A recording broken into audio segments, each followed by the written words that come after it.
నమస్తే అండి. నేను మీ ప్రభావతిని. కాకరకాయ పచ్చడి ఒకసారి చేసి చూడండి. చాలా బాగుంటుంది. సేదు ఉండదు అస్సలు. ఇలా నిలువుగా కట్ చేసుకోండి. నీట్గా కడిగి ఆరేసి ఇదిగోండి కావాల్సినవి 2 స్పూన్లు ఆవాలు, 1 స్పూన్ జీలకర్ర, 1 హాఫ్ స్పూన్ మెంతులు వేయండి, 4 నిమ్మకాయలు, కారం, ఉప్పు, పసుపు కావాల్సినంత తీసుకోండి. ముందు కాకరకాయలు అయితే నూనెలో వేపుకోండి. ఎర్రగా వేపుకొని కాకరకాయలు తీసుకుందాం.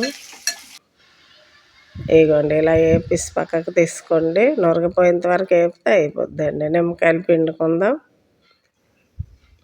అవి నూనెలోనే ఆవాలు జీలకర్ర పోపుకి వేసుకొని స్టవ్ ఆపేసి వేసుకోండి, లేకపోతే మాడిపోతాయి.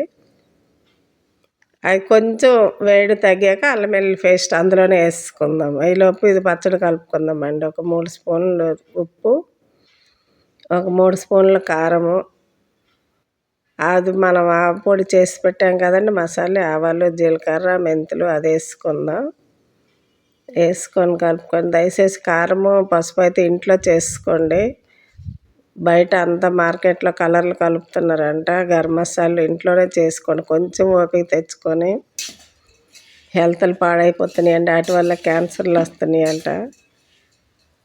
ఏమండి అయిపోయింది. నిమ్మరసం వేసుకుందాం. ఇప్పుడు నేను 4 నిమ్మకాయలు తీసుకున్నాను, చిన్న కొనేయండి. మీరు పెద్ద అయితే 3 1/2 కేజీ కాకరకాయలు అండి. అవి అస్సలు చేదు ఉండదండి, చాలా బాగుంటుంది. ఇప్పుడు అందరు జబ్బులు జ్వరాలు కదండి, వర్షకాలం.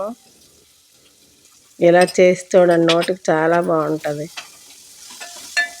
ప్లీజ్ నా ఛానల్ సబ్స్క్రైబ్ చేసుకోండి.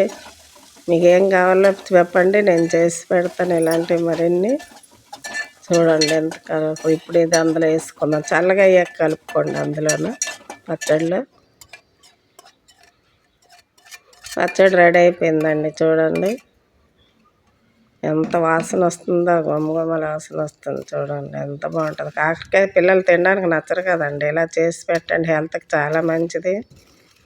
మనం వేసే ఏమి కూడా అన్నీ హెల్త్కి సంబంధించినవి అండి. ఇందులో ఏది ఇది లేదు. ఇంట్లోనే చేసుకోండి. పసుపు కారము మసాలాలు అన్నీ బయట ఏమి కొనకండి, అన్నీ కలర్లే ఉంటున్నాయి అంట. చూడండి వేడి అన్నంలో కొంచెం నెయ్యి వేసుకొని పచ్చడి వేసుకొని తింటే చాలా బాగుంటుందండి. నా ఛానల్ సబ్స్క్రైబ్ చేయండి, లైక్ చేయండి, షేర్ చేయండి. చూడండి ఇలా అన్నంలో కలిపి